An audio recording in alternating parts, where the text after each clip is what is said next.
This week's episode of the Next Level Wrestling Review is in memory of Chase University. May they rest in peace. Hameen Media Group presents your NXT Next Level Wrestling Review with your host, Big Ray and the Vet. So, are you ready? We said, are you ready?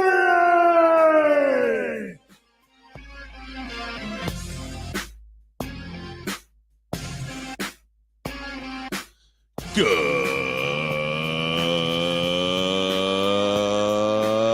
morning, everybody. Good evening, good afternoon, and good night. Depending on when you're listening to this or watching this live on either YouTube, Twitch, or on my Twitter. I put it up on Facebook, sometimes on my Twitter. You know, I'm streaming it. But anyway, ladies and gentlemen, good morning. I hope you're all doing very, very well. It's a very somber day here at the Next Level Wrestling Review. And before I introduce my lovely co-host, I just wanted you to know that if you guys need to talk, the Vet is here.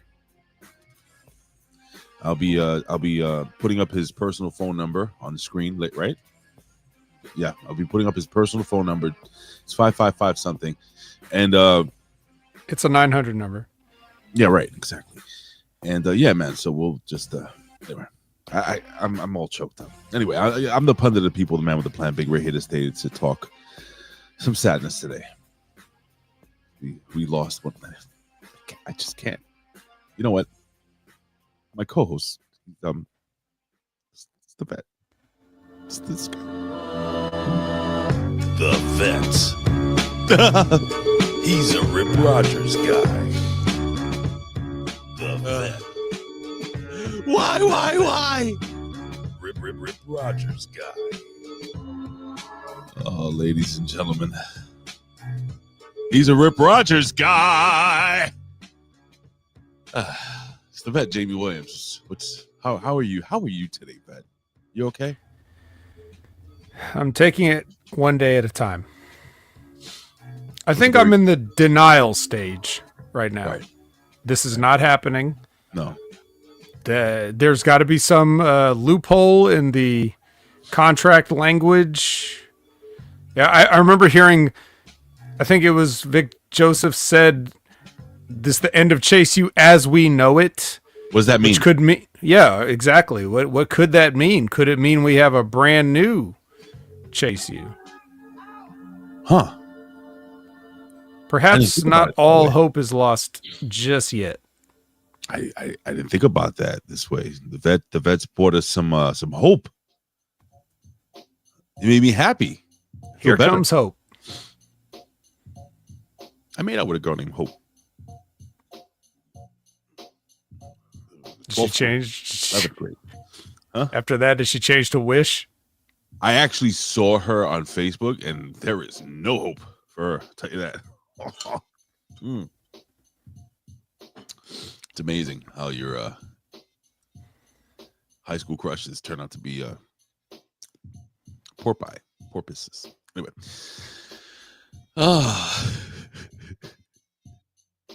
Oh man, what a freaking week, man. Oh wow. Man, so next week, Vet, next week is Thanksgiving holiday. So I gotta ask you a question. I'll ask you right now. You're not traveling anywhere. Are you traveling anywhere? We're doing the show next week, right? Yeah, no travel. Yeah, okay. I gotta tell you something real quick, man. This is between us. Okay. We're supposed to go to my wife's aunt's house, right? In the Bronx. Mm-hmm. Now my wife literally just calls me right now. And she's like, hey, how do you feel about hosting Thanksgiving dinner at home?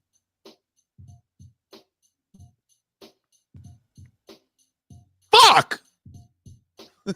Sure, baby. Sure. No problem. We just got to fucking retile the kitchen. Get a new table. So much to do. In about a week.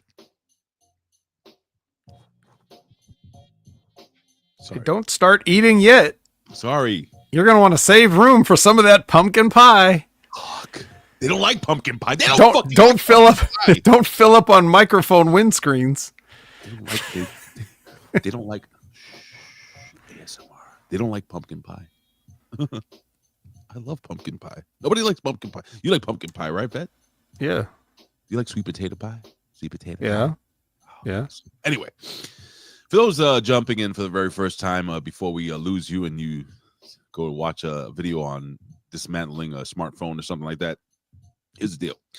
We are going to talk about some news, and then we're going to go back in the day and talk about this day in professional wrestling. And then after that, we're going to review NXT. So it's a nice long show. You're going to hang out with us. You're going to meet all our friends here in the chat. And speaking of that, Vet, speaking of our friends in the chat, I think it's time to, of course, not hit the fucking right button. It's time to Acknowledge me. Acknowledge me. You're going to acknowledge me. You there, sitting at home. Acknowledge me. Oh, yeah.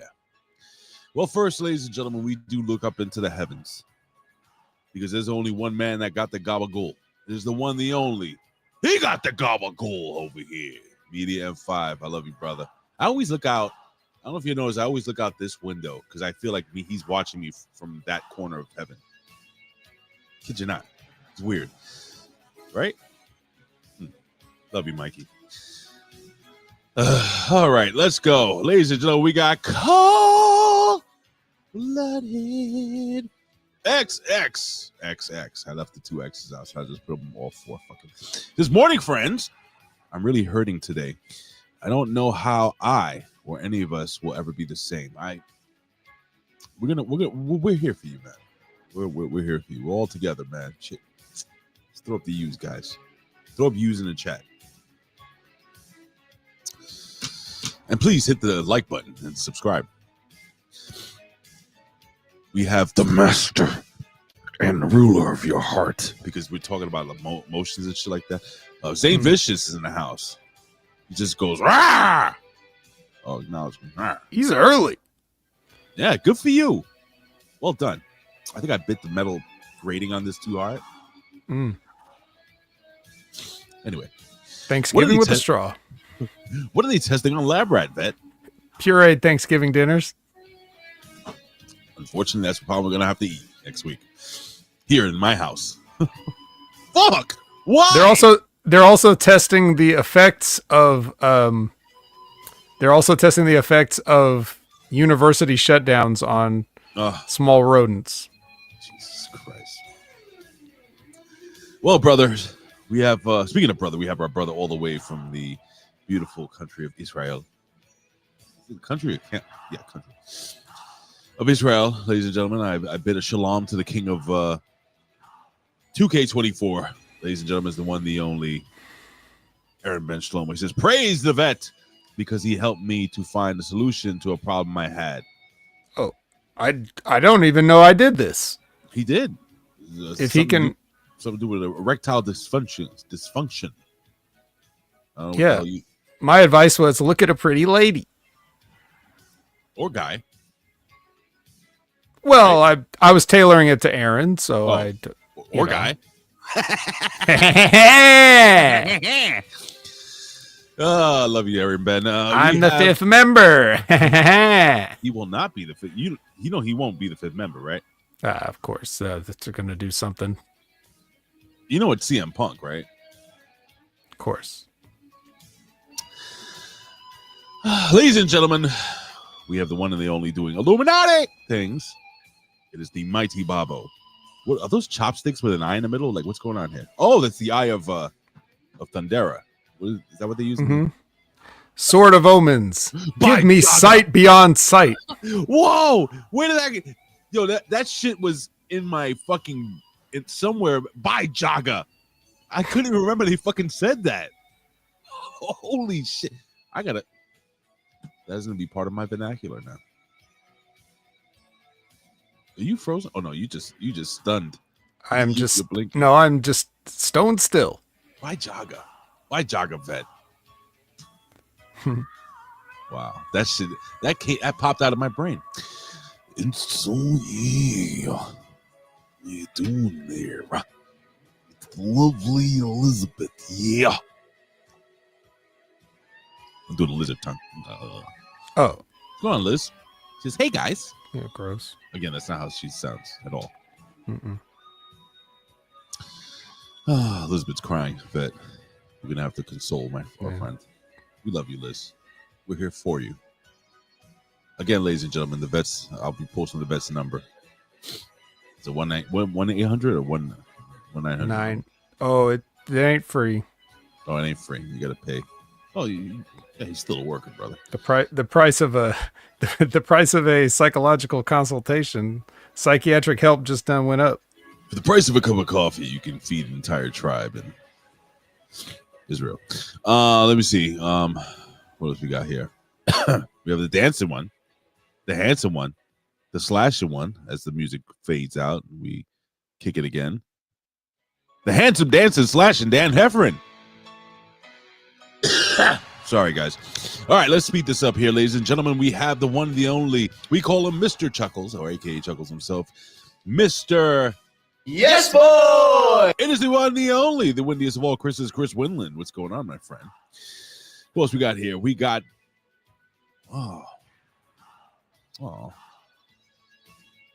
Brandon Stevens says, and I quote, he broken his ribs on his broken heart. I don't know what the hell that means, but it sounds poetic. So I'm going to call you the poet. The poet, and you know it. He knows it. Brandon Stevens. Thank you for joining us, Brandon. Everybody say hi to Brandon Stevens. Spelled with an I, Brandon. Just, anyway. Ladies and gentlemen, we have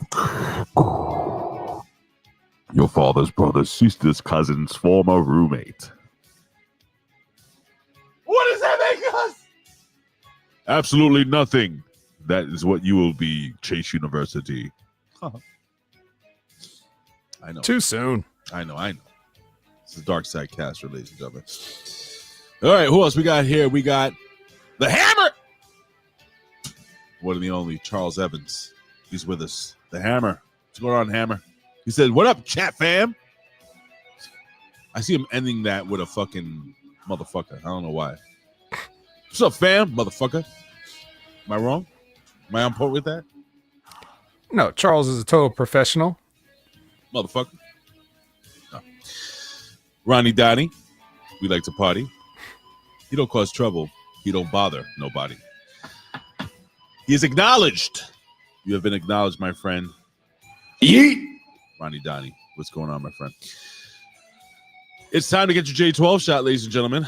It can help people like Aaron Ben Shlomo get over erectile dysfunction. That's the advice given to you by the vet. He says, what's up, HMG Ray? Oh, there's a different Ray? I would talk trash about your jersey, but I'm a Sixers fan. Oh, you guys are fucked. So fucked. We'll talk about that another day. But my goodness, that is... It brings me joy. I'm sorry, man. Joel Embiid's a piece of shit. I'm glad you have him. I feel bad for Maxey, by the way. So just long story. We'll talk.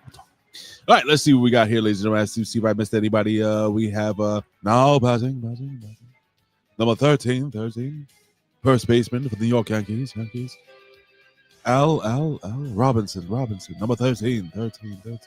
The best number 13, because A-Rod, I hated fucking A-Rod. Sucked. Oh, well, you know what we got to do here. We're not only raising the music, but we're raising the roof, ladies and gentlemen. Because it's the one, the only. He is magnanimous. He is scholarly. He is effervescent. But most of all, he is glorious. He is the glorious Chalvelo Veracruz, the professor. Hello, professor. I love you, but not in a gay way. Not like Colin. What else we got here? We're going to fast forward. I don't see anybody else. No, I think we did it. I think we're done. You've all been acknowledged. You all get a... Yeet. I'm in a good mood today, so I'll also give you a... Yes, boy! And I'll end it up... You're going to get the 4 right now. Yowie, wowie! That's 3 wise. And here's the fourth one. Yeah! Holy shit, what a day! Damn. Yeah, that's the forfecta. Sounds like a car, right? Quadrangle. The quadrangle. Ladies and gentlemen, of course, now you know it is time for the news, which is basically rumors, especially if you're a Meltzer fan. 3 count. This is the 3 count with the latest breaking news in pro wrestling, sports, pop culture, and more.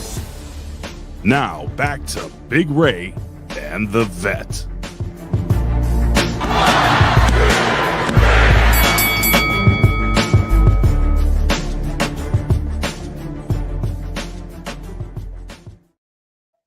Oh yeah, motherfuckers. It is the 3 count. Let's get it. West Coast. Anyway. What's going on? Huh? Hi. I said bow down. Bow down when I come to your town. Bow down when I am westward bound. The great Ice Cube, who absolutely killed it during the World Series. We had Fat Joe. What a piece of shit. Fucking dickhead. Anyway, he lost us the World Series. It's Fat Joe's fault. Fat fucking Joe. Fuck him and John Leguizamo. I don't know why. It came from my heart. All right, let's see what we got here, Vet. So much news to talk about. So much news. So much news. Let's get right to it. Let's jump into the very first topic here. It says, according to multiple sources. I'm not going to start fucking putting people's sources over anymore. I'm just going to say multiple sources because usually these sources use each other. So now, moving forward, it is all... Source Magazine. Yeah, Source. I give this story 5 mics. You know what? According to Source Magazine, allegedly, are they still around? What's a magazine? Is the website? It's like a paper cell phone, right? Is the paper cell phone? It's paper cell. All right. According to the paper cell phone, ladies and gentlemen, let's see. There will be a big gathering of WWE talents in early December at Netflix headquarters in Los Angeles. Top stars are expected to be there for what will be a media event to push the January premiere of Monday Night Raw. Also, I don't know if you heard about this, but a bunch of shows. I don't remember the dates. I'm doing this off the top of my head. A bunch of the shows, like holiday shows, Thanksgiving next week, Christmas, New Year's. A lot of them are going to be pre-taped. Like Triple H is actually giving these people the holiday off. Do you think Triple H is the devil incarnate for doing this to the business, or is this a good thing? Number one, and how do you feel about Netflix? This whole gimmick here where everybody hanging out. And are you excited I'm excited for Netflix, man. I'm excited. How do you feel, man? I think it's kind of an interesting time because we're getting to see a next evolution of pro wrestling. Pro wrestling has been stagnant for about 40 years or so. So it's we get to kind of see like what is this new era, or it just might continue to be stagnant. It's going to be like one or the other. It's like this is the turning point, not to be confused with TNA's Turning Point, which I unfortunately have to watch and review on the Impact Attack every Monday at 6:30 p.m. Pacific, 9:30 p.m. Eastern with my tag team partner Brandon. I forgot to live on YouTube at Hami Media Group, but I got to put up the Impact Attack. That's all right. I'll do it after this. All right, I'm sorry, guys. So what I was saying is, it's interesting how this live streaming thing is going to be a transition. We're seeing in the past few years streaming platforms wanting to get into live sports and those type of things. And Netflix has dipped their toe in the water with some, like a couple comedy specials, like the Chris Rock special, Tom Brady roast, things like that. They just did the Tyson fight, which we can also talk about briefly in a little bit. Sure. So it's interesting to see how this is going to go. And as far as like what Triple H and everything, you got to remember when NXT was good, it was taped. They had a month of shows in the can when they were airing it, right? And as soon as you ask for double the content, actually it's quadruple the content, because you went from doing one taping per month to 8 hours of content live every month. So you're like quadrupling your output and live at the same time. That puts a tremendous stress on everybody involved. And to be honest, a lot of people, if they didn't know it was taped, they wouldn't know it was taped. You can't tell just by watching it whether it was taped, unless something happens that's like outdated or whatever. Somebody's reading an old newspaper or an old outdated paper cell phone. So anyway, what am I rambling around trying to say? I'm saying, I think that this is the minute that contract with USA was up, and they decided to do like the extension to just keep it on the network until the January's changeover. It's like they started taping shows immediately. Because if you remember when the pandemic started, they kept doing shows, and it was like people were talking about like, oh, they're contractually obligated to provide so much in live content for USA Network and all this stuff, which sounded like a crock of shit. Right. Maybe there was something to it, because if any time WWE should have shut down, it was then. Sure. And they just kept making terrible television. So, yeah, I think taping is good because it puts a little less stress on everybody. So tape's alive, basically. Yeah, live. Dude, remember when this is funny? I got reminded of this somewhat recently, but you're wearing the Knicks jersey. Remember when the NBA Finals was tape delay? That's how unpopular the NBA used to be in our lifetimes.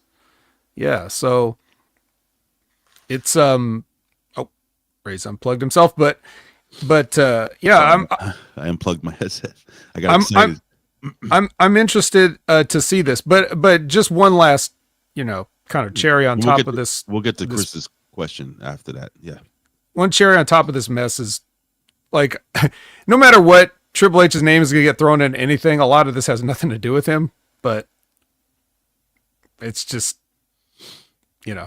you're always going to, when you step up to whatever position that people are aware of, you take a lot of the credit and the blame, even if you don't deserve either one.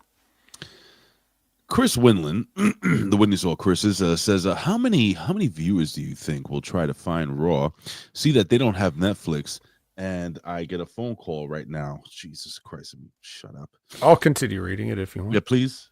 How many viewers do you think will try to find Raw, see that they don't have Netflix, and in turn just tune out altogether from watching Raw? I may end up forgetting it's even on, and I have Netflix.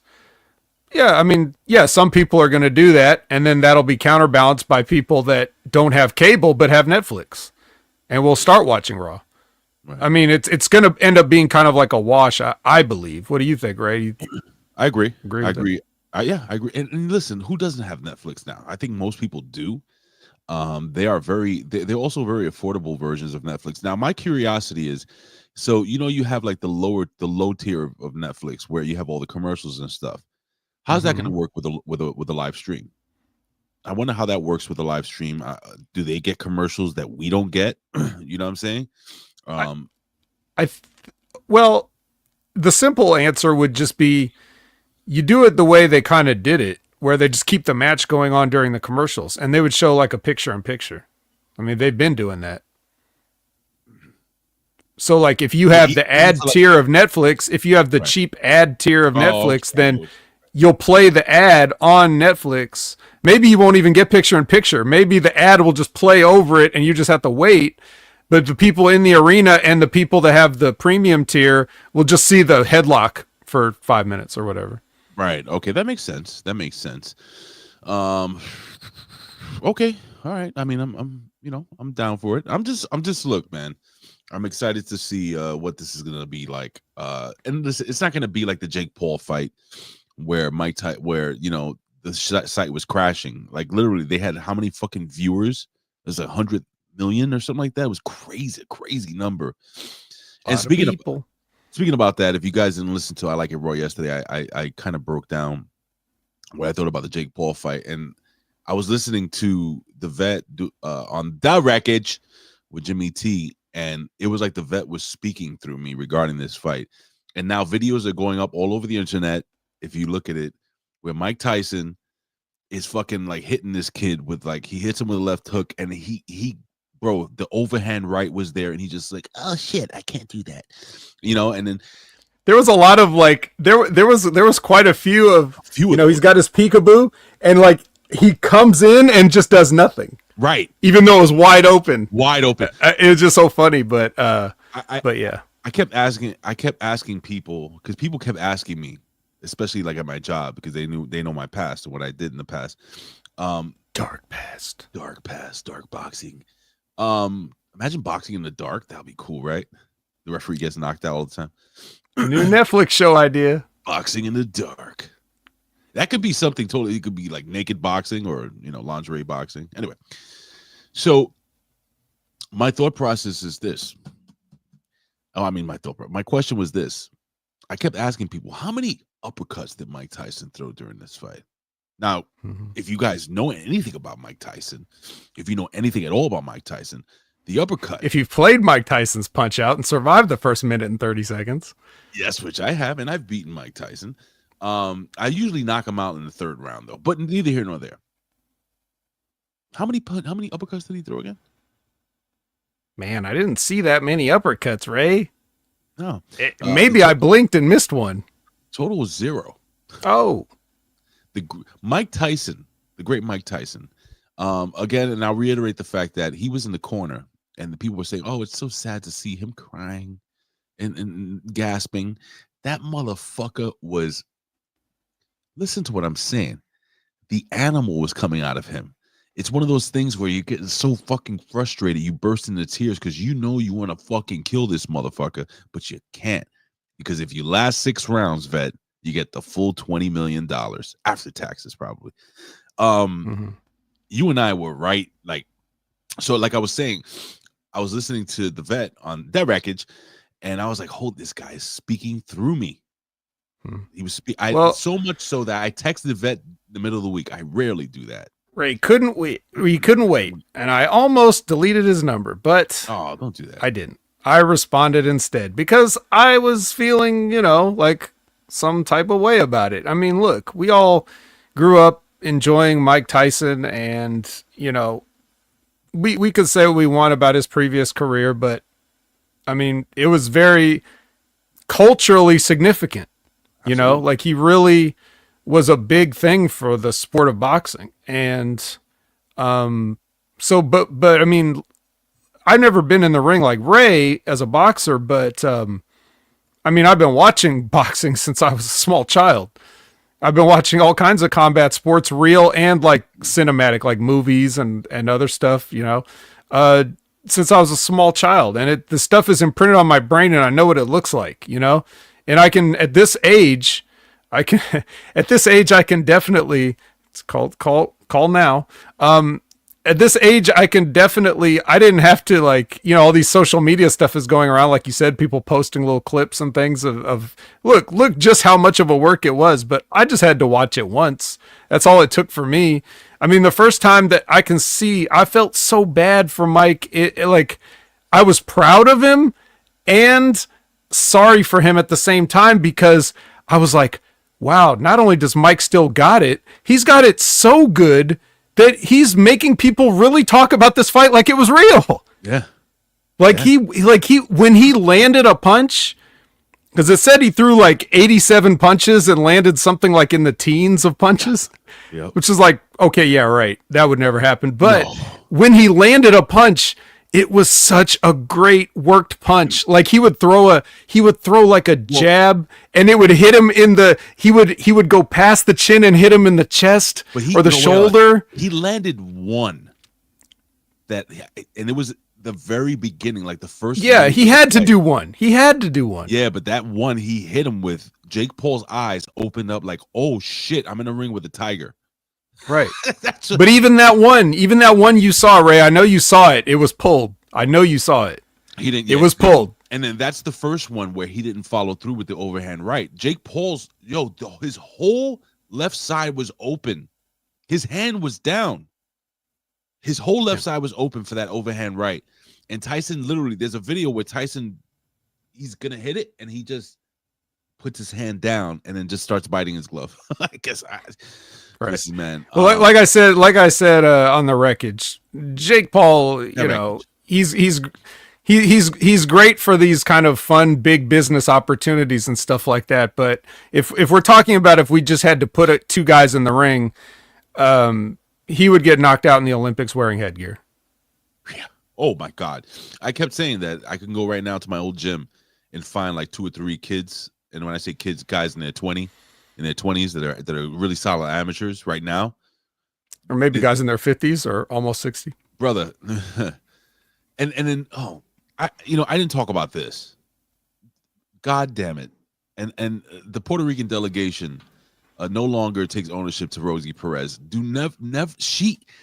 Why would you put somebody with possibly the most annoying fucking voice in the history of TV or movie or world and have her like, yeah, so I think Mike Tyson is like, he throws good punches. And I'm like, shut the fuck up.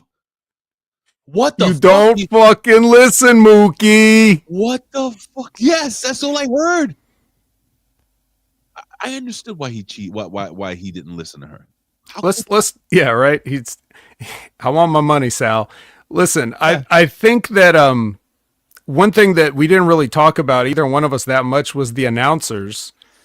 Like Mauro Ranallo and Roy Jones Jr. had to like, you put those guys in a bad position because they had to like try to salvage this because they have to sit there and watch guys not punching, and Mauro Ranallo is trying to come up with every excuse in the world. Roy Jones has to act like he's not one of the greats, and he has to sit there and watch this like, man, I want to tell the people what's really happening, but I can't. You know, like he has to think of any excuse that he can make, and you shouldn't have to make your announcer sound like shit like that, man.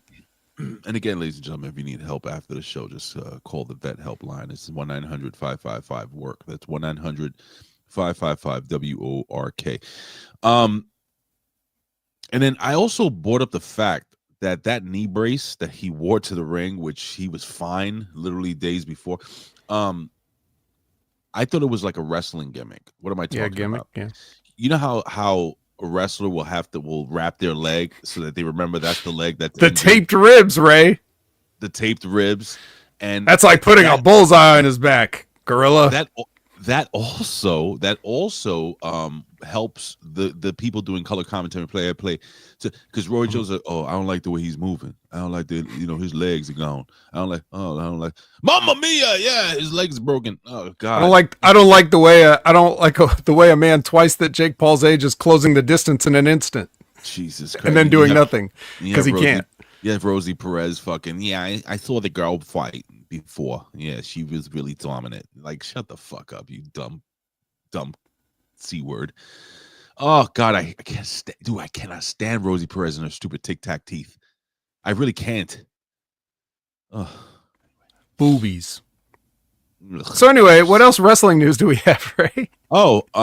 Wrestling news. Apparently, during an interview with Chris Van Vliet, Nick Aldis seemed to hint that WWE told Mickie James they would want to work with her on want to work with her more in the future following her Bad Blood cameo. Speaking of cameos, we'll do two things at once. I was telling Jimmy yesterday that Britt Baker, big cameo on Cobra Kai, huge cameo. Ooh. So cameos in professional wrestling, that's the story here. Cool. Yeah, nobody cares. Who's this speedball Mike Bailey? Yeah, he's a little Canadian karate guy. Okay, so the Karate Kid over here will not debut for AEW as a part of this year's Continental Breakfast Championship Classic. I know. As per multiple sources, I'll put it that way. They say he will likely debut in 2025 if there is no World War III. Your thoughts?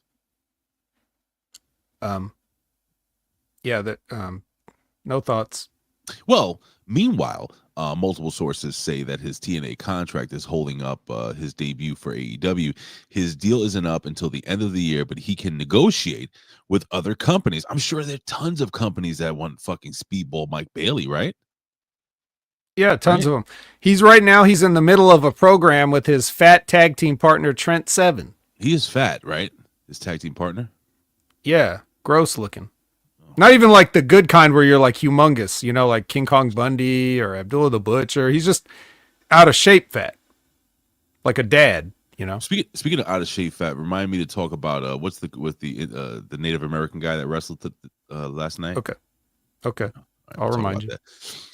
So as I go through this, Vet, I don't really see anything of worthy discussion here. Okay. I will just throw out that Powerhouse Hobbs needs to fucking leave AEW and go to WWE like now. I really like that guy a lot. So just random. I just want a random thought. Let me see. I think we're done. Vet, any news on your part here? Anything you wanted to discuss before we jump in? We take the trip back in this day in professional wrestling history over here. Not that I can recall, but if anything springs to mind, I will flash back to the future. Right. And listen, guys and gals, if you guys want to discuss anything, if you have any good news topics, you can always put it up in the chat or tweet us at or hit us up on the X at Big Ray Hernandez or at Opinion Haver everywhere. At Big Ray Hernandez everywhere. So, Branding is important. I learned that. I'm gonna tell you, I learned that from the vet. I learned that from you. Like, that's why I changed everything. I never thought of it. I thought you were already Big Ray Hernandez everything when I met you. Nope. I was at Big Ray Show on Twitter. I was like at the Big Ray something. I was all over the place, and I was like, wait a second, nobody has Big Ray Hernandez, so I took it all. Good. With that being said, ladies and gentlemen, I think it's time to go back in time. Let me just get the gimmick schnabbits here, and one more time, ladies and gentlemen, if you do need help today, ladies and gentlemen, after this show, call the vet helpline at 1-900-555-WORK. That's 1-900-555-WORK in Cincinnati. All right, ladies and gentlemen. Lines are open. Our lines are open. And one more time, rest in peace, Chase University. We'll be playing this. We'll be talking about this later in the day. It's so sad. So sad. Anyway, ladies and gentlemen, it's time to go back in time for this day.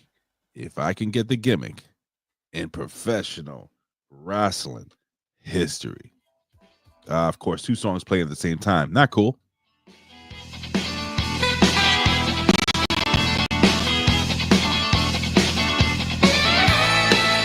Will you stop? What you gonna do? Boobies. You fucking mark! All right, ladies and gentlemen, we are going back. Way back. It is November 20th, 1990 something. Yes, ladies and gentlemen, we head back to November 20th, 1990, ladies and gentlemen. So wrestling was established, and then nothing happened for about 100 years, and then yes, and then this finally fucking happened, ladies and gentlemen. We go to the NWA Clash of Champions 13 Thanksgiving Thunder. This took place in Jacksonville, Florida. Rick Steiner retained the NWA United States Tag Team titles. What is it, Rick Steiner? Oh, Scott and Rick Steiner. Steiner brothers retained the Tag Team Championship of the United States Tag Team. Wait a minute. Why didn't Ole just tape this show and give these guys the night off? Because he's a prick. They defeated Team Magnum, Magnum Force 1 and 2 in less than 2 minutes in the main event. Vet. Wait, who? Team Magnum. You know the ice cream? Excuse me?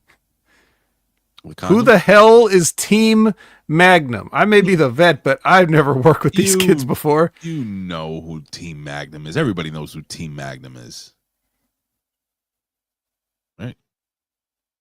Well, anyway, in the main event, we had Ric Flair. He pinned Butch Reed after various interference from Theodore R. Long, Ron Simmons helping Reed, and Arn Anderson was on the other side for Ric Flair. So Ric Flair defeated. So they were doomed at this point, right? Or yeah, were they not? No, they were doomed. They were doomed. Okay. You remember they came out as Doom with the mask, and everybody knew who the fuck they were. So they were like, "I'll just take the mask off." So yeah. All right, let's see here. 1993 WCW Battle Bowl. These fucking names. was held in Pensacola, Florida. A lottery type concept prepared up wrestlers at random for various tag teams. I remember this, with the winning team for each advancing over the top battle royal, and the winner of the battle royal being declared the winner of the battle bowl. So I'm gonna give you some of the names of some of these tag teams. You tell me to stop. Oh, I think I know one of them because it's a rare pay-per-view appearance. If this is the right one that I'm thinking of, a rare pay-per-view appearance for Rip Rogers. Well, we have Vader and Cactus Jack defeating Charlie Norris and Kane. And Kane would have been Stevie Ray, yeah. Stevie Ray. Brian Knobbs and Johnny B. Bad defeated Eric Watts and Paul Roma. Weird. Oh wait, I got that button. Weird. Shockmaster and Paul Orndorff defeated Ricky Steamboat and Lord Steven Regal. Shockmaster. Was this Shockmaster or was this Super Shockmaster? Because this was just there's a difference. It's just plain old Shockmaster. King Kong and Dustin Rhodes. Is it King Kong Bundy? What? I'm confused. It just says King Kong and Dustin Rhodes defeated the Equalizer. Remember the old British guy from the TV show? Yeah. And Awesome Kong. Wait. What? No. Yeah. Oh, maybe was there like a tag team in WCW called the Kongs or something? Probably. Had to been. Well, I mean, look, we're calling Harlem Heat Kane, and what was Booker T's name? Fucking G.I. Bro. No, It was. not even. Yeah, before this, but yeah, I can't remember now. This is a fun one. Sting and Jerry Sags defeated Ron Simmons and Keith Cole. Okay. Ric Flair. They were probably they were probably Magnum 1 and 2. It's probably who Keith Cole is, one of those Magnums. Look at this tag team. This tag team is over. So Ric Flair and Steve Austin defeated Too Cold Scorpio and Max Payne. I don't know what this is here. Rick Rude and Shanghai Pierce defeated Tex Slazenger and Marcus Bagwell. Yeah, I don't remember which was which, but Shanghai Pierce and Tex Slazenger were the Godwins. We have, let me see. This is an interesting one, Vet. We have the Road Warrior Hawk and Rip Rogers. Yes. They defeated Davey Boy Smith and Cole, K-O-L-E. Vet, your thoughts on Rip Rogers? We have one more match here. Well, I remember him telling, the story about this match, saying it's just the easiest thing in the world, and he knew everybody was just going to get their shit in, so he would just sell and look ridiculous. And that's exactly what happened. And he let Road Warrior Hawk just. I think Hawk threw him. Did they? I don't remember if they won, but I think Hawk threw him down onto somebody. They won. I'm sure that's how it ended up. And last but not least, Vader last and eliminated Sting to win the Battle Bowl Battle Royal. Not a bad concept, right? Not a bad concept. That's interesting for fun, I would put the winner of the Battle Royal to get a title shot, but other than that, or a big money prize or something like that. So I think it's I think at this time when they did this, people were like, eh. But if you actually had a hot promotion that had a lot of stars that were over, I think this would be kind of cool because you could do some stuff with it, but like NXT. In Tokyo, Japan, the great Bull Nakano defeated Alundra Blaze to win the WWF Women's Championship. That's that match must have been fucking great. Let's go to 2000, Vet. In an action-packed WWF Monday Night Raw that was held in Orlando, Florida. On the card, you had The Rock and Chris Jericho teamed up to beat the pairing of Rikishi and Kane. The Undertaker beat Edge and Christian in a 2-on-1 handicap match and in less than 3 minutes. And in the main event, we saw Stone Cold Steve Austin hit the stunner and got the win over Fast forward to 2002, we have at NWA TNA Weekly pay-per-view, Jeff Jarrett defeated Ron the Truth Killings to win his first NWA World Heavyweight Championship. I was watching this documentary on YouTube actually last night, and it's the entire history of TNA. I'm going to post it on my Facebook, and maybe I'll tweet it out because it's actually pretty well done. It's a 2-hour documentary done by some YouTuber, but he did a great job. So I'm gonna post that up on my YouTube. You guys can check that out if you're bored later on. Let's fast forward, Vet. 2010, in the main event of Jersey All Pro Wrestling, November to Remember, the late great Brody Lee won a 4-way no disqualification and no countout match against. Let's see if you know any of these people. Asriel, Heard the name. Dan Maff, Yeah. the great Nick Gage. Pizza Cutter. To become the JAWP heavyweight champion. Rest in peace, the great Brody Lee. Let's go to 2011. And it says here in WWE Survivor Series was held in Madison Square Garden, my home. The main event saw John Cena and The Rock team up against each other to beat Awesome Truth, The Miz and R-Truth. They were a tag team back then too? Yeah, don't you remember? No. You thought they invented it this year? Yes. I forgot about this shit. This was a heel tag team. Well, They were heels, like they were taking R-Truth seriously. Kind of. Yeah, it says this is the first match since WrestleMania 20, The Rock's first match. But check this out. Prior to this match, Fed, however, CM Punk submitted Alberto Del Rio to win the WWE Championship. And he would hold the title for 434 days. In 2016, Toronto, Canada, WWE presented Survivor. A lot of pay-per-views on this date. Survivor Series. In the main event, we had Goldberg versus Brock Lesnar. The match started with Brock Lesnar picking up Goldberg. All right, we already talk about that. So Brock Lesnar, blah, blah, blah. This was Goldberg's first match since WrestleMania 20. Nobody cares. 2017, on Monday Night Raw in Houston, Roman Reigns won his first Intercontinental title by defeating... That one guy? Rusev or something? He beat The Miz. Oh, all right. The big dog beat The Miz.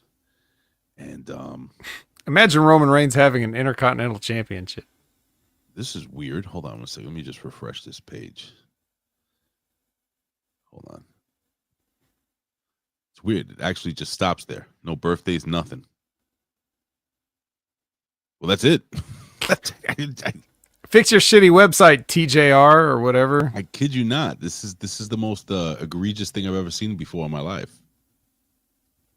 Motherfucker. TJR, TJ Maxx, whatever you call yourselves. It's a discount website. I'm not fucking happy with this, bro. I like, doing the birthdays and stuff. You son of a bitch. Surely they're not the only website that does retro history thingies. I think they are. Oh, well, that's a shame. Looks like it's time for someone to step in all over this territory and disrupt the market. Yeah. I mean, there's nothing really. It's Toronto, Canada, Brock Lesnar. Yeah, it just literally just stops. Maybe nobody had a birthday or died today. I mean, nothing did happen for 100 years, so potentially. I'm just curious, just out of fun. We're gonna jump into NXT. This day in pro wrestling history. I'm gonna see if there are any other websites just for the fun of it. Let's see. Pro wrestling history. Internet database. PW Insider. Let's see what PW Insider looks like here. Liz says Rudy Charles in 1977. Fuck is Rudy Charles? Dan Engler, the WWE referee. This is a way more. This one goes old. Yeah, it says long-time WCW referee Rudy Charles is born 1977. Let me see what else it shows here. Let me fast forward this. Oh, he was the guy. He was the guy in TNA that was always like pleading with the guys to put on the turkey suit every time they lost the turkey bowl match. We missed greats like 2007. Matt Hardy underwent an emergency appendectomy. This is like what else we got? We got CM Punk versus Kenny Dykstra. Did you work? Did you ever work with that kid? That guy? No, right? He was there before. He was at OVW when I got there. He was like 19, I think, and he was way, way, way, way advanced, and everybody had like high hopes for this kid. Yeah, he was supposed to be like the chosen one almost. Basically, he was like going to be the next kind of Randy Orton, a guy that was really young. And he was good, and then he was in the Spirit Squad, and then they could never figure out what to do with most of those guys after that. Yeah, this fucking website, PW Insider, is way too fucking like it breaks things down way too much. Does that make any sense? Of course. Well, look, come on, with Mike Johnson, you know. Are you sure you're not going to get charged for just looking at it? I don't know. Hey, we got some birthdays here. We have Dan Egler, who was born November 20th, 1977. He's a referee. We have Mama Benjamin. You may have heard of her. That's Shelton Benjamin's mom. So we're actually giving birthdays to people that just ever appeared on TV, not like people that worked in the business. Yes, sir. She was born November 20th, 1956. And of course, we have Kuhei Wada. Kohei Wada. I don't know who that is. Japanese. I'm probably saying his name all wrong. Kyohei. Yeah. Anyway. Yeah, he was born in 1954. Oh my God. This is cool. They have wrestlers' debuts here in this website. I'm at the Smacktown Hotel. Hey, there's a note. Tiger Ali Singh made his debut November 20th, 1992. I was going to read out the Disco Inferno made his debut in 1991, November 20th. You may have heard of him. Killer Khan made his debut November 20th, 1960. I might go with this from moving forward. And let me see. Ronnie Garvin, The Hands of Stone, November 20th, 1988. And there's a bunch more, but I'm just not reading. This is so cool. They have like the title. Let me show you this. Let me just show you this screen real quick. We're jumping into NXT real quick. Look at this. Look, Vet. They have pictures and everything. Yeah, Dragon Lee. They have all like the people that won their titles and stuff. Wait a minute. Go back up. Yeah, sure. No, a little bit more. Okay. Dragon Lee is the speed champion of today? Oh shit! Did he win the speed title? Can we confirm this, chat? Is this a spoiler? Are they just putting this up because they know that this shit was taped or something? I don't know. It says Kairi Sane is the IWGP Women's Champion. Yeah, but that was 2 years ago. She was. No, this is who's the champion right now. No, it isn't. Look at the date. Wait, why is Roman Reigns the Intercontinental Champion? Because that was 2017. Look. 2017. Yeah. What is going on here? What is this? The only thing that really matters, because these you said all these. You said the CM Punk one. You said the Jeff Jarrett one. You said all that. But then Dragon Lee, that's today's date. It says here on this page you'll find the full history. Blah blah. I don't know. This is the belt that they're too ashamed to let somebody carry out on Raw. Look, and it says 0 days. This is for later. This is going to air later on X after we close the show down. If you want to see this, fucking weird. We supposed to go into the past, and we ended up going into the fucking future. Jesus. Weird. I don't know. Well, ladies and gentlemen, we can't hold back any longer. I guess it's time to go home. Actually, we go to do some NXT. Ladies and gentlemen, that was this day. Probably the worst this day in professional wrestling history.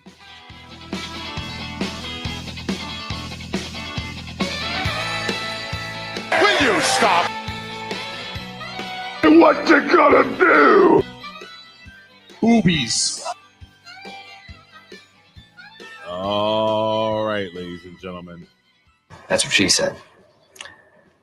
Or he said. I didn't mean to actually hit that button, but it came up. Ladies and gentlemen, it is time to go back to our time. And it is time for NXT.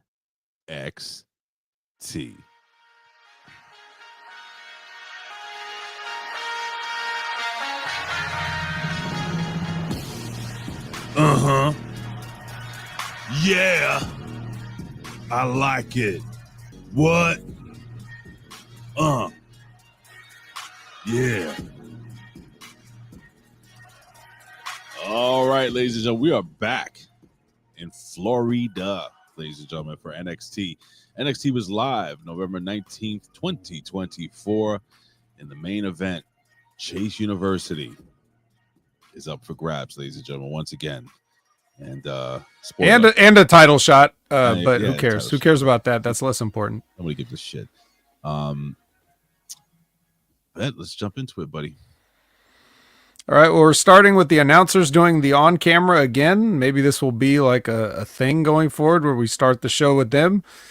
And then instead of pitching to a recap like they did last time, they pitched to Frazier, who is backstage, and they are bickering as usual, walking towards the ring. So that's normal. Gallus walks out and stands there and poses very boringly. That's also normal. And then we get our first match, which is a qualifier for the Iron Survivor Challenge. Why not? And it's going to be Nathan Frazier versus Eddy Thorpe. So Fat DJ Lingo, calm yourself down. Can we call him Fat Eddy? Fat Eddy Thorpe? I don't know. Did you look out of shape to you, Ray? Because again, my picture was very, very small, so I couldn't really tell. You tell me. First, let me just say what's up to Mike Martin, who joined us late. What's going on, Mike? Good to have you here, sir. Just in time for NXT. Yeah, it's weird. He was away for quite some time, and he came back fat. So, Sonic the Hedge Rat is also here. What's up, Sonic? Good to see you, buddy. Yeah, Vet. Eddie Thorpe. A little fat. You think? You just Fat Eddie. Yeah, his you could tell his trunks looked a little smaller, and his stomach looked a little bigger. So maybe it's just me. I mean, I can't talk. I'm a fat bastard, but maybe I can talk because I'm a fat bastard. Like one fat bastard knows another one. Right. Well, okay. Well, I mean, just a few more nights at the club, you know, and a few weeks off the Snickers bars, and he'll get back in shape. You think so? Yeah, he's not gonna do it to be motivated to win the NXT championship though, because see, what happens here is that every tag team runs out and starts fighting again. And then while everybody is distracted, Nathan Frazier hits a Phoenix Splash and pins Eddy Thorpe. Yeah, he died. And then the brawl got even hotter after that. Like it's like almost like they got mad that Eddy Thorpe lost and they start fighting harder. And we had to get security to try to calm this shit down. I'm shocked that there was no you're making no, like, it's not a big a deal that fucking this kid Nathan Frazier literally almost killed Eddy Thorpe with that. You see how he landed the splash, right? Knee first. No? Was it bad? Oh my god. Is he Billy Kidman again? Bro, he landed knee first onto this kid's face. Oh my god. He overshot it so fucking bad. It was terrible. How do you do a knee face on a Phoenix? I'm going to see if I can pull it up. You know what, Seth Rollins? Your school is about to lose your accreditation in this ID program if this is what you're teaching the children. It was so bad, dude. Anyway, we'll talk about it. I'll pull it up so you guys can see how bad it was. All right. Well, while Ray's pulling that up, we had a Chase U vignette. Or was it a promo?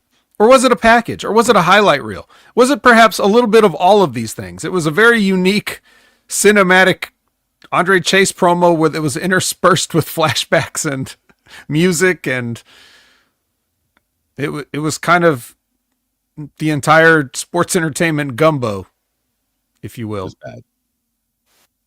Yeah. I'm sorry. Was it as bad as the Phoenix Splash knee to the face?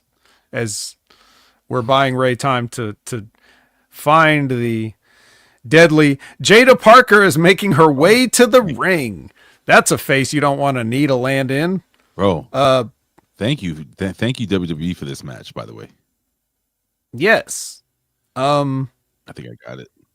Okay, Ray's got it. So we're going live to this tape of a live match that was probably taped. I'm going to have to mute it because I don't want to. That's right. But why don't we go? Okay, I think we're good here. Okay. So let's see the finish of this match here. It's going to be small, okay? It's probably still bigger than my phone window. All right, so can you see that? Okay. We see. That's pretty big, right? Big enough. All right, so we see here. This Ask is your vet professional. So now here he goes. He goes to the top. Now watch this. All right, I'm watching it. Here he goes. Nathan goes to the top. Fucking hard. He's looking. Watch. Oh, God. Yeep. Oh, Two God. knees. That could have been both knees. Let's take a look at that one more time. Change the speed. You want Does to the go little slow? settings wheel have a 0.25 on that? Let's see. Oh, yes. What do you want to go? 0.25, you said? Mm-hmm. So this one right here, right? 0.25? Mm-hmm. All right, so in slow motion. So he hits the Schneebitz here. What would you call this, vet? Oh yeah, this is the final cut. Didn't that Goldust use that? Stiffsky. All right, so now everybody's going nuts. He's scooting into position. Eddy Thorpe is scooting into position because, God forbid, Nathan Frazier actually put the guy down where he wanted him. Well, I think maybe he scooted. If he just stayed where he was, he might have gotten. Well, he wasn't even facing. He was like, he wasn't even sideways. He didn't even look. Now look. Let's take a look. Whoa. Here we go, and Oh. geesh. Oh, you know what? Maybe it overshot his entire head. It's hard to tell. I don't know, brother, but that was. Maybe he overcorrected and just put the knees down on the canvas. Jesus. But either way, it must have been a scary sight for poor Eddy. He was fine. Yeah, I just don't know that I would like, again, this is a Seth Rollins product. I don't see it. I don't see it with him. And I cringe thinking about Seth Rollins teaching a class or whatever. And it's probably not even him. It's probably some other guy. That's a Seth. You know how the wrestling school has the guy's name on it, and then there's just some other guy there that no one's ever heard of teaching it. Sure. Yeah. Yeah. Well, let's not think about that anymore. Let's think about this nice Julia vignette. Did you look at her? Did everyone look at her? I looked at her. I'm more of a Vaquer fan, though. I'm sorry to tell you that. Well, she wasn't having a vignette right now. She was having a match later. This is a vignette. Did you look at it her? wrong? Is it wrong that while Julia was talking, I was thinking about Stephanie Vaquer? A little bit. It's a little disrespectful, I think. It is what it is. It's how I feel. I mean, you're just getting ahead of yourself. That's all. It's just how I feel, brother. So after watching this great Julia vignette where she exists, Kalani Jordan. Yep, they killed her. This is why is this? I disavowed this segment. What happened Disavowed it. She wants Kalani wants her in a qualifying match to prove that she's so unlikable, vet. Just so fucking unlikable. It's their fault. So fucking. Anyway, go ahead, man. It's disavowed. Yeah, it was bad. The one good thing about that though was that when I was typing this down, I accidentally capitalized the H in her, referring to Julia, and I was like, okay, I'll leave it. Okay, good for you. But now let's get to another capital. Oh, Capital S, Stephanie. mm-hmm. All right, versus Jaida I would like to qualify for the Iron Survivor.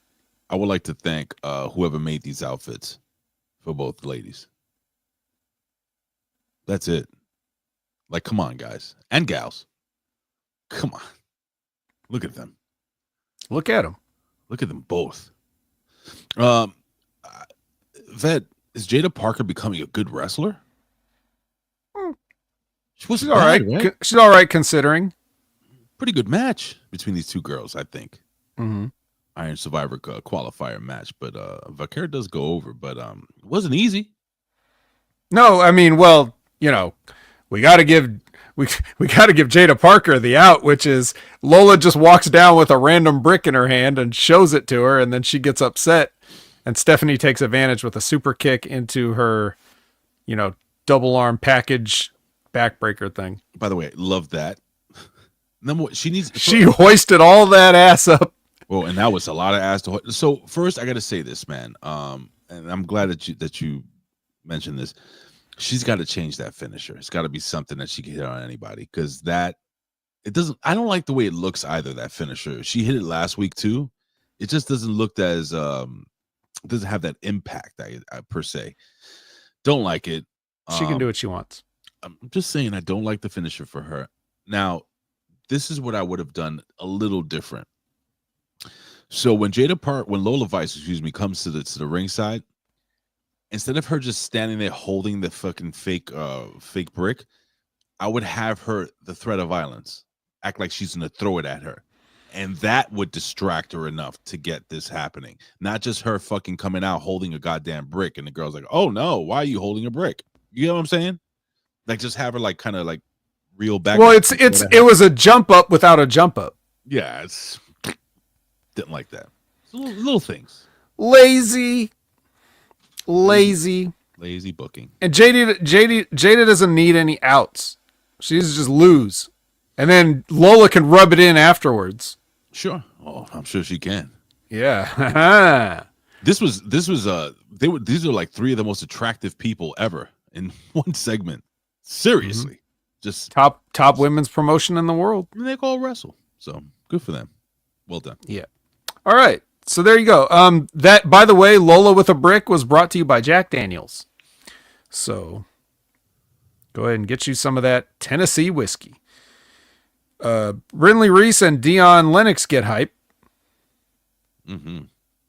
I think Annie Lennox is way more over. Probably. Tony D with Ratso Rizzo enters. Mm-hmm. And then we get a Dark X post from Dark Twitter. From Roxanne here.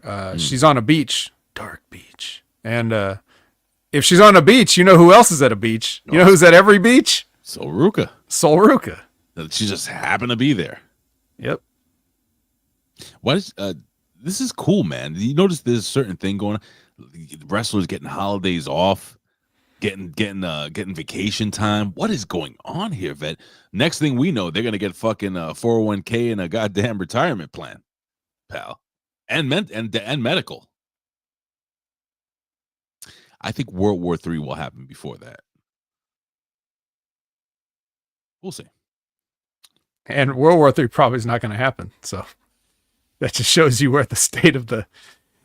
So Big Jack Perry with Sean Spears versus Tony D'Angelo.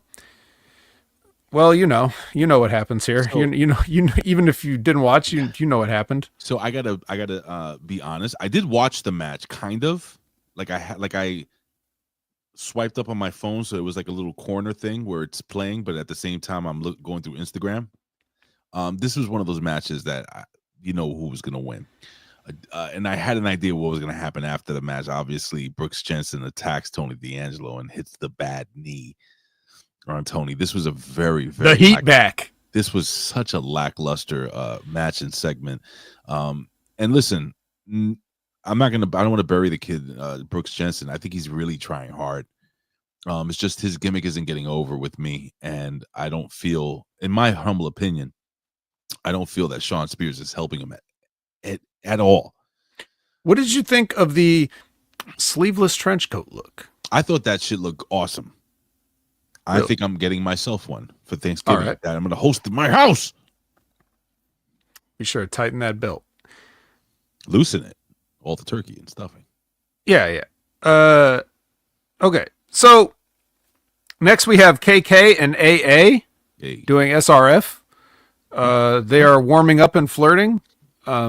This is Karate Karmen and Ashantee the Adonis. Fucking can I just say this is the worst? This is for the CW is what this is for. Can I just say this is the fucking worst? Someone saw Karmen and was like, hey, this looks like the kind of woman that would be on a CW show, and then they just make her do all this. Someone saw The Last Dance. Michael Jordan's documentary? Well, not The Last Dance. What's the movie with the white girl, and she falls in love with the black kid, and they're dancing? Oh, Save the Last Dance? That fucking movie. Wait, was that even it? I don't fucking... I'm just naming movies I know. Elizabeth. It was... Liz. Step Up to the Streets? What the fuck was the name of the movie with the girl? And she kind of Liz will come in next. What was the one with Steve Harvey? Steve Harvey. You know, he was like the breakdancing MC. I don't remember. Had like Chris Brown in it or something. Whatever. Wait, Turkey Dominican. I'm not Dominican. Frank. I think he assumed you were going to feed the former neighbors. They've been gone for quite some time. So, no Dominican. Julia Stiles, Mike Martin says. Okay. Well, she was in lots of things. All right, the mixed nerds enter, and then we come back and we see Brian Pillman talking to somebody, and it turns out to be the Inamura guy from Noah, and Josh Briggs is there. Like, what did he say? And he's like, I don't know, he's crazy. And then all the tag teams start fighting again, and then Inamura's like, crazy or whatever. He said something. He yelled something, some English, and then so that kept happening. Oh, and then we get the who is this guy? He's on loan from Noah. You know, we loaned Josh Briggs over there, and now we get one of their guys for a little bit, I guess. And by the way, Vet, you are correct. It is the 2001 movie Save the Last Dance. This is Karate Karmen then. I mean, it's not. It's Julia Stiles, but I get what you mean. Yo, it's the I'll same take a Karate Karmen. Look how baggy his pants are. Well, yeah, when you're busting moves, you need room. I've never heard you sound so white. I have to do it sometimes, you know. I get it. Otherwise, I'm gonna blow my cover. Acknowledge. I always thought you were albino. Well, we can just ask my friend. Oh, Mike who's is really what color? Yeah, he acknowledged you, Mike. He acknowledged you right when you came in too. Okay, but my favorite Martin. But yeah. So we get our mixed tag match: the Nerds versus the Lovelorn. And the Nerds. Wait, no, the Nerds lose. Oh yes. The Nerds lose when when Brinley gives Ashantee the old no kiss, and then Karmen gives her the yes kick, the Karmen kick. That's her move. And down goes Brinley. 1, 2, 3. Karate Karmen wins a match finally with some karate. She hasn't done karate in how long? It's been forever since that TNA match, probably. She's fucking Karate Karmen. She does no karate. Yeah. Well, at least we don't have to see fucking what were those two kids, the tag team that they'll be released soon. That's a lot of people. Who is? Can you narrow it down, please? The two black kids, the one with the fake tattoo. In them? Yeah, exactly. Oh yeah, yes. Enough Blade. Yeah. Idris Enofe and Malik Blade. I remember them. Shit, Brinley Reece is kind of low key, kind of hot. What a shame. What a shame she'll be released as well. Yes, we're just biding our time. Sarah Schreiber is with Ridge Holland. The actress? He says, tonight, Chase University dies. Yo, I'm telling you. Ridge Holland's your favorite. That guy. Yo, he's good. Him. That boy good. I don't know what fucking switch is turned on with him, with me. Like this, like he cut that promo, like that backstage, and I was like, that is a fucking believable fucking conversation he's having there. I do declare he is going to beat Andre Chase. I believed him. Speaking of which, of Stevie Richards Fitness. Oh. What? There's a comment in the chat. Not that one. Not that one. Hey! I'm still waiting for that gaming episode with the vet. Wait a minute. Wait, what? Wait a minute. What is this? Is this a shoot? Is this a shoot? Is this one of these accounts? Are we just trying to get it to 1,000? Nope, that's a Stevie Richards Fitness account. Is that really his page? Perhaps. Click it and see.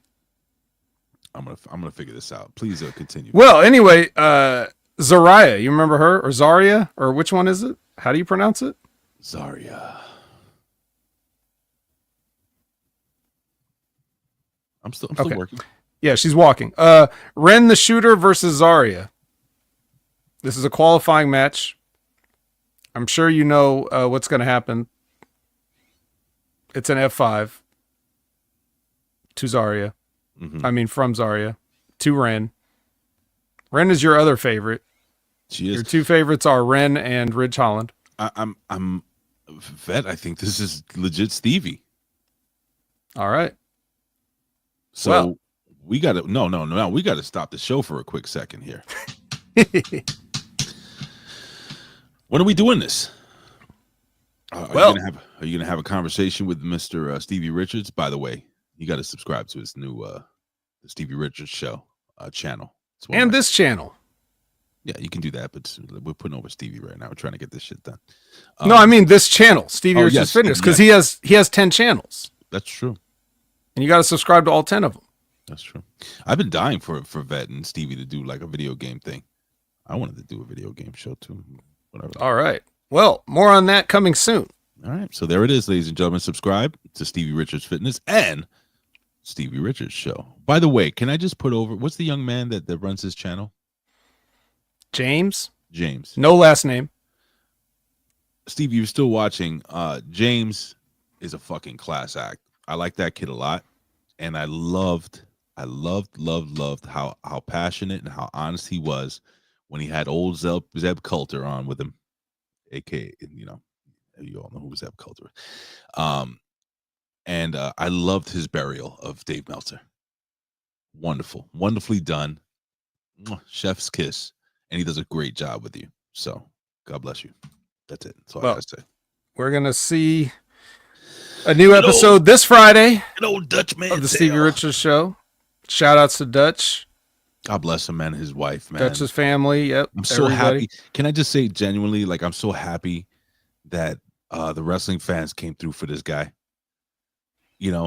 And I've always loved sitting down and just like listening to his podcast, because I feel like it's a grandpa telling a story, but I learned so much, and it's just the way he talks and the way he puts together. But I also think that the young man, and you already said his name, but I think he does such a good job at facilitating these podcasts and what he does with Stevie and everything like that. And just very, very well done. So good luck. It's really fucking cool. So check it out, guys. All right, now the opposite of that. Now we saw Zaria. That's a shoot, folks. James is the best. Meltzer's the worst. James he's very, very good. I like him a lot. Yeah. So like I said, Zaria, we knew it was going to happen. Did you see anything different here? Are you still on the fence with Zaria? We still as much as I love Wren Sinclair, because she is. I love Wren Sinclair. I still think people are getting too much in on Zaria. And whatever character she came in as, I feel it's been taken down a few notches. Not only because she started talking, but now like every match for her is hard. Has she had a squash yet? Yeah, every one of her 3 matches, but one of which was a 10-person tag. But it's too hard. Like, she's supposed to be some demon warrior from fucking Australia, whatever the fuck she is. Well, I know, but okay, let me just throw this out there as a devil's advocate. I'm not saying I disagree with you. Of course, you want to make people make a splash, right? But at the same time, just because you built her up in your mind because they showed the same promo package 20 times before she debuted doesn't mean that it wasn't all hype. People could come in with a lot of hype, and they don't have to necessarily be unstoppable juggernauts. Doesn't necessarily have to be like that. So whatever. The realistic aspect of it is she needs time, She's not going to get better in a developmental territory if she's just having like a 3-move squash match. So, TV time and experience, yeah, it's not as good for the gimmick and the character, but it is good for the person, to have the time. And they have no conditioning. You want her to have 3-move matches and then can't go 5 minutes like Goldberg or somebody? Fine. Fine. I'm just saying. You're right. By the way, the Hammer's asking you a question there, Fred. I feel like an idiot. Why is a female entrance like Asuka with the mask? Oh. Does Zaria wear a mask? No, she doesn't. She just wears face paint. Oh. Well, then I don't know. I don't know. I don't know either. Masks are cool. You know, I think more people need a decorative mask for no reason that they only wear just for their entrance. Right? Like ceremonial. All right. But anyway, Fatal Influence walks. Let's see. Ava had to deal with Tony D'Angelo and Eddy Thorpe complaining. And then we get Fatal Influence in the ring with a fatal promo. And I was like, someone please interrupt this. Fallon Henley as a heel throws out an open challenge. The Meta Girls answer. I was like, you guys should have interrupted immediately so I didn't have to hear this. Then Nikita comes out. And then the entire women's promotion that's known as NXT fights, just like all the tag teams guys were fighting earlier. And there's just fights everywhere. And then while all this chaos is going on, here comes Paxum Tately. Sneak in the ring. Dark Paxum. So sneaky, right? Sneaking up behind Fallon Henley. And hits her with the what is it called? The ring around the Rosie or something? Whatever that move is she does. Yeah. Why not? The Paxinator. The Paxinator. I like that. The Paxinator. Just with the Paxinator. Yeah. So there you go. Yeah, why not? You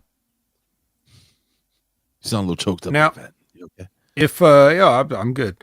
I was looking at looking at the chat too.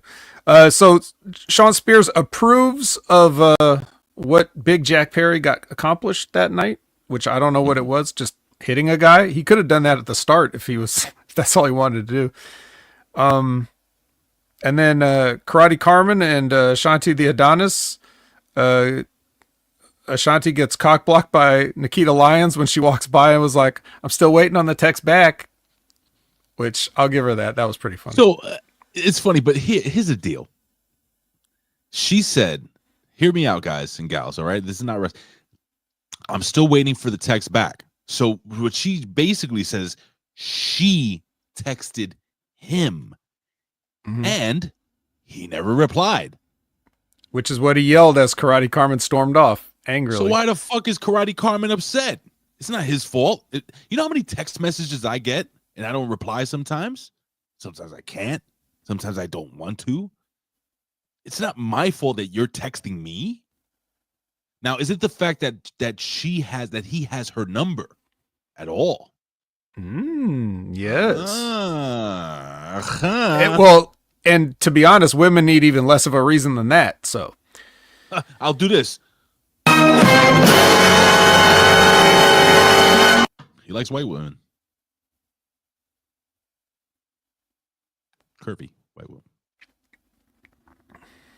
Well, I think there's more than curves. That's like a whole NASCAR track.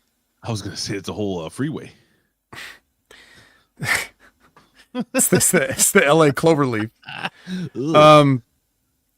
All right, so Tately gets the open challenge next week, because I forgot to mention that Fallon Henley said we're doing an open challenge next week, not tonight.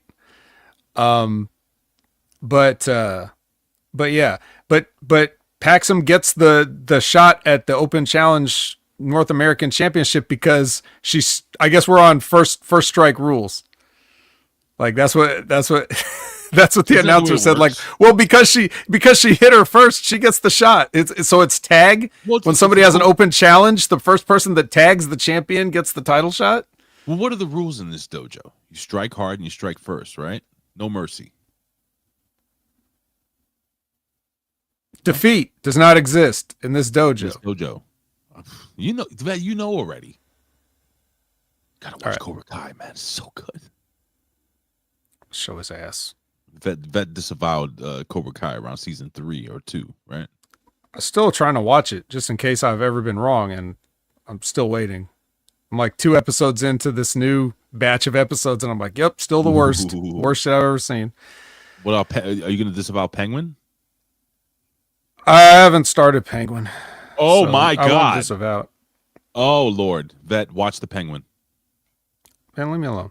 I'm trying to do this Wrestling. NXT thing. Wrestling. We're almost done here. This is more important. I was watching this Chase U hype video. You want to show off your sweater? Yeah.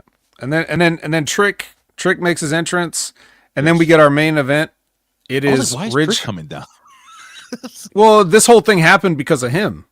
He was about to give Andre Chase his first title shot ever, and Ridge Holland took exception to that. And if things had gone even slightly differently, the butterfly effect, maybe Chase U wouldn't even be on the line. Maybe we'd still have Chase U to this day, because at first, if you remember, Ridge Holland was not interested in Chase U. He said, "Who cares about that?" But then Trick talked him into it. So now Trick has not only caused the extinction of Chase U, spoiler alert, we're skipping ahead, but we already knew that, but he's also, his own title is in jeopardy now because of this Maniac. And speaking of Maniac, the opening of this match had a lot of overhead belly-to-belly suplexes in it, Ray, and I was starting to get uncomfortable. Me too. But he throws it differently now. I don't know if you noticed that. Yeah, I do. He makes sure to actually throw the guy. He makes sure to hoist, because he does the Chase U on the guy's stomach. And so before he would put you in a bear hug and it just hopefully you get over the shoot way, but now he does it more of I would say the wrestling way, where he lifts the guy up and it kind of pushes him over, almost like a sunset flip type. Anyway, I got nervous too, Vet, and it's funny because like I said, Vet and I sometimes I don't know if we're joined spiritually and mentally or whatever it may be, but I was thinking the same shit. I was like, please stop throwing those. Please stop doing those things. And I keep seeing Big E and start twitching and shit's weird. Weird. So yeah, man, solid match, main event between these two guys, don't you think? Yeah. I mean, it was going to be a gimmick though, because it was going to be a gimmick. So, so what happens is, at some point, the referee gets distracted. I forget what happens, but Ridge kicks Andre Chase in the balls. Oh, no. He goes to get a chair. He's going to use... I remember now. He goes to get a chair. He's going to use the chair right in front of the referee. The referee's like, "Hey, using a chair is against the rules. Hand me that chair." And Ridge says, "No problem, sir. I forgot." The referee goes to all the way across the ring to put the chair out as far away from the action as possible. Ridge kicks Andre Chase in the testicles, and then all hell breaks. He goes for a pin, and then as the referee is counting, because he has now disposed of the chair properly, and is there in position to count the pin 1-2, he gets pulled out of the ring by Duke Hudson. Mm-hmm. He's like, "Yeah, that's right. I'm not letting Chase U go out like this." Nope. And then he goes and starts fighting Ridge Holland. Mm-hmm. Now just him pulling the referee caused the referee to lose consciousness. Like, he hit the floor and he was out for 5 more minutes, right? Well, Vet, I mean, I've actually fallen out of bed and woken up, 2 hours later. So it's possible. That's just because you were tired still. Oh. Yeah. And fat. So eventually Duke and Rich go through the wall again. Why do these people always go through this wall? Stop building a wall right there. What wall? You ever thought of that? It's paper mache. Well, I'm just saying that's what they wanted it to be. Oh. And then Thea's like staring a hole through Ridge, even though Ridge just came through a hole in the wall. And then it looked like she was going to fight him, but then Riley Osborne leaped over the ring out of nowhere and took both of them out, actually. He hit his girlfriend, Thea. Kicked her right in the fucking chops. Yeah. Good What job. is she, Eddy Thorpe? Good job, kid. What a dumbass. But anyway. Yeah, so he takes them out, and then he eventually gets in the ring and starts fighting, and then Ridge takes him and throws him onto the exposed concrete outside. So that's... Thanks for coming, Riley Osborne. And then Andre Chase is fired up. He throws everything he has in his arsenal at Ridge, but damn it, it's just not enough. Ridge withstands everything, hits his weird DDT, and we say goodbye to Chase U, at least for now. How can he come back from this, vet? I don't know. I don't think a calendar is going to do it this time, brother. I got to tell you something. So for people that, for Vet and I, who both review this on a weekly basis, we've been doing this now for like, what, fucking 3 years, NXT or something like that. Do I sound like an idiot for saying that? I felt it was deflating to watch them lose. Like, I think it was a genuine reaction from the crowd. Like, oh, fuck. Like, this shit, they're done. They're done. So now let's move away from the work aspect of this. All right. From the pretend aspect of this. And let's go into the actual what may happen thing before we close out this show. So now you have Duke Hudson, who's been in this gimmick for now well over a year, almost 2 years now, right? You have Thea Hale. You have the kid Riley, you have Osborne, and of course you have Andre Chase. Duke Hudson can't be in NXT forever. So I'm wondering if maybe perhaps these are promotions. The young lady, I think she stays. Osborne, maybe he stays. I don't know. Does Andre Chase? I mean, Andre Chase, I always felt, Vet, I think I've said this here on this show, he should be an NXT lifer. And what I mean is that gimmick should always be there, and it should be a revolving door of new talents coming in, because it's a university. You don't go to college forever. You go to college for 4 years, maybe some people like the Vet 7, and you leave eventually. So that's what I think is happening right here. They can be remember, like you said, you made a good point. Chase University as it is, or as it was, doesn't mean that Chase University, the match wasn't for ownership of Chase University. It was for destroying what Chase University was now at this point in juncture. So what I'm saying is, now, when we're talking about the work aspect of this, Vet, there is a possibility that Chase University comes back with new characters. Are you happy with it? Do you wish that maybe they can? Do you want them to continue a little longer with this? Like where do we go from here? I really don't know, because this is sort of Good question. Bobo says, what happens to the Chase U student section? Will that part of the arena remain empty? No, they'll probably fill it. Yeah, they fill it. That'll be where Ray sits when he moves.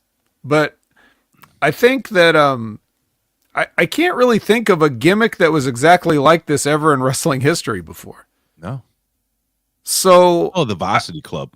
No, that was just guys coming out in jackets. They didn't sit in class, Well, that we saw. And I think, that we saw. But that's the point. It's about what we see, and we've seen Chase U do these. It started out as like a Bobby Knight gimmick, Right. And then it just became, a fan favorite gimmick. And I would have done things differently along the way, a lot differently along the way than they did. So I really think that with the right mind behind the gimmick, I really think it could be something very unique for a long, long time. But if you're just talking about like, where do we go here? Right. God, I don't know. Do we just downgrade it and say Chase Community College, or is Andre Chase supposed to do this gimmick by himself? Because let's face it, this guy, what was his name? What was his working name before this and evolved, like Harlem Bravado or something? Trust me, you do not want to see that guy in a WWE ring or anything like that. This gimmick gave him life that I didn't think he had when I first saw him. Yeah, man. So I can't imagine him without this now, but then I can't imagine him going on with it. But that's what I'm saying. He can be, and it was Harlem Bravado.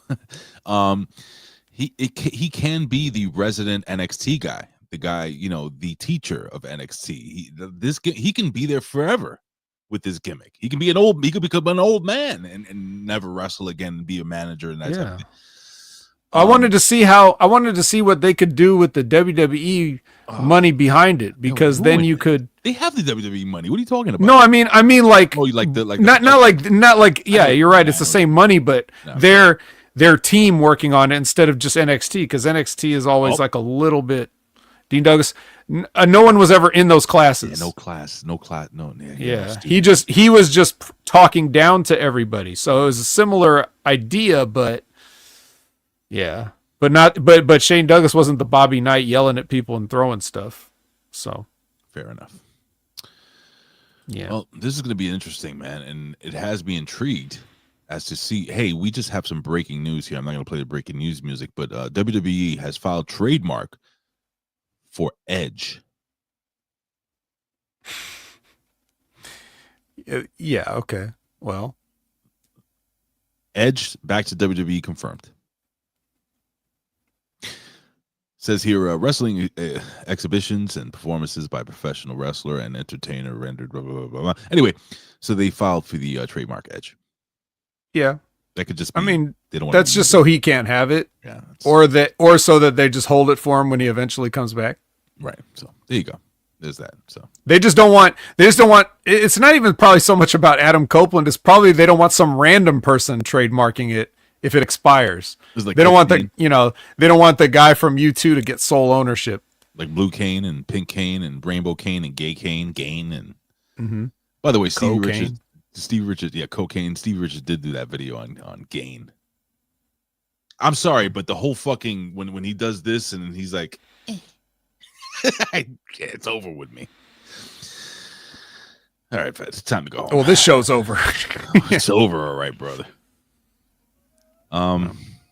Quite a fun little show we did today. I quite enjoyed having everybody here with us as we head into the holiday season. It's the holiday season. Anyway, but what you got going? Claus came to town. Stevie Claus came to town. We had all our friends and family with us here. We have you don't celebrate no, they don't like Jesus in Israel, do they? I don't know how that works out. But no Christmas there. But Hanukkah is around the corner, right? That's fun. But we're done. Hopefully we'll be back next week. Depending on World War III and stuff. And you're not traveling, so definitely I'm not traveling. Fuck. I'll be here to do the show Wednesday morning with you, Vet. Let's talk about it, brother. What you got planned? What you got going on? Where can they follow you and all this other stuff? And let's put over all the friends and family of the show. Well, guys, I'm chilling at Opinion Haver everywhere. He's down there. That's right. Just Google me. I'm Opinion Haver famous. I'm Googling you now. Go ahead. I just did. So yeah, you can find me there. You can find me. I already talked about where you can find me on the Impact Attack. You can find me every Sunday, 8 a.m. Pacific, 11 a.m. Eastern for The Wreckage with Jimmy T, where we break down an entire week of AEW and Ray. Yeah. You listened to The Wreckage. I know that you did because you told me you did. And you may have noticed that even with 43 minutes of yapping, I still brought the total AEW week in an hour and 50. As the great Darth Vader once said, impressive. As the former WWE wrestlers Indy Hartwell's entrance theme said, impressive. Ugh. Poor thing. What a waste of an impressive soundbite. But anyway, yeah, so you could check us out there, see a speed run. We're the AEW speed champions. Dragon Lee may be the future, current, and past WWE Speed Champion, but Jimmy T and I are the AEW Co-Speed Champions. Oh, yeah. It's like that time when Chris Jericho and China had the belt, the Intercontinental belt. And then if you want to know how did I get to know all these things and talk about all this stuff, I could only credit Rip Rogers with making me the guy that I am. And if you want to see me and Rip go through an hour and a half of your questions blazing fast the past 2 weeks, then please check out the past 2 episodes of Wrestling with Rogers Live or Live, and check out the future episode, which I will not be on, but I will be there in spirit as I always am. Every Friday at their concrete time of, I believe it is noon Eastern when they do it. When I do it, it's a concrete time of, you guessed it, 8 a.m. Pacific, 11 a.m. Eastern. But they go an hour later, so please join them and ask Rip a bunch of questions, such as, where is the vet? And when can the vet come back on? And gosh, don't you think this show would be even more improved with the vet? And other such questions. Please ask all of those questions. And check out, of course, the Stevie Richards show, which this picture, we got to update this picture every week because it is growing. I just did. No way it's only 57. Come on. It's got to be that's a YouTube 578 million, right? This is a YouTube algorithm thing, but this is a screenshot I literally just took while we were doing this show. So, all right. Well, you're gonna want to check that out, and you're gonna want to see all these. So serious in this picture. I like the other one where he's kind of like, Well, he's kind of smiling, but the beard is. You see how the beard obscures it a tiny bit. He seems like the type of guy that you could do a good video game podcast with. Yeah, I don't know. There's something about it. Something about, like, I feel like he's already done one too, an episode too. But anyway, yes, check out Stevie Richards, whatever he does. Fitness channel, Stevie Richards show channel, other channels. Yeah, do that. Patreon. Mm-hmm. So that just about covers it for me, Ray. What about you? Well, don't forget, the vet was live with Brandon on the Impact Attack. I didn't forget. And I'll put that up right after we're done with this. So if you go to channelattitude.com, you can hear the replay of the Impact Attack with and watch it too with Brandon and the vet. So just wanted to throw that out there. This weekend, the Pro Wrestling Reflection, they're going to be talking about it. They're going to do a Pro Wrestling Spotlight. And this week, and the title of it is The Power of the Wrestling Briefcase. It goes they're going to be talking about bounties. They're going to be talking about probably, what do you call it? Money in the Bank. The briefcase is a very powerful tool in professional wrestling. Vet, what do you think of when you hear about the wrestling briefcase? You see that picture there is so cool. Anyway, what's the first thing that comes to mind? I think of IRS. Yes. Erwin R. Shyster with all his tax papers and stuff. Mm-hmm. Power of the briefcase. That's check it out this weekend, ladies and gentlemen. That's about it, man. You can follow me on social media. You see down here, Big Ray Hernandez everywhere, just like the vet at Opinion Haver everywhere. And you did stream yesterday, did you? What are you playing? Mm-hmm. What are you playing? Well, yesterday was $2 Tuesdays, in which I play a game that I buy for $2. Ooh, what was this one? Was Nefarious. It's a platforming game in which you play the supervillain, not the hero. And what do you do? So you kidnap the princesses, and then the hero comes and saves him. And you know how, like, when you play a game, you get to the end of the level and there's a big boss battle? Mm-hmm. Well, you're the boss battle. You play it from the boss battle perspective. So you drive the giant robots, and you swing the giant wrecking balls, and you have the giant lasers. You know what? I think I have. Let me see this here. I'm just trying to. So is this the game you were playing? This gimmick right here? Yes. $2 Tuesdays. Nefarious. Huh. Interesting. Let me fast forward this a little bit here. Let's see what this game looks like. Oh, that looks like fun. Who are you? I am the guy jumping around in purple. This little guy right here. Yeah. Oh, okay. Let's follow him. Yeah, very cool. Let's fast forward. Oh, there's your little face there. I'm like, where's the vet? How do you do this? This is cool. Yeah, you could change the transparency so that they can see more of the game. You look like Zordon. I do a little bit. I'm commanding the Power Rangers too. Very cool. Well, ladies and gentlemen, it has been one. I appreciate you all. We love you. We appreciate you. We love you. And if you guys aren't around next week, we understand. A lot of people are traveling for the holiday. But if you are going to be sticking around, ladies and gentlemen, we'll be back next week, 11 a.m. Eastern Standard Time. Don't forget, of course, me and Jimmy T with I Like It Raw. You can check that out right now on YouTube. And I think that's it, Bet.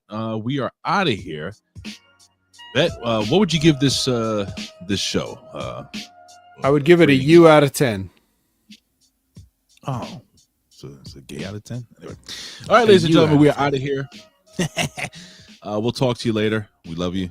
Take care of yourselves and each other. Let me just fade out. I wonder what the star rating will be. I haven't heard that yet. Has anyone hit 8 yet? Are we 9? Is he into the 10s yet? That moron. Nobody cares. Nobody cares. Ow, my face. All right, we're out of here. What? Ow, my face. We're out, guys. 9 knees to the face.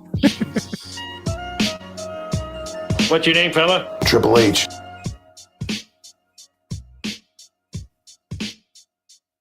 This is the Hustler Rip Rogers. Yeah, it's fucking me.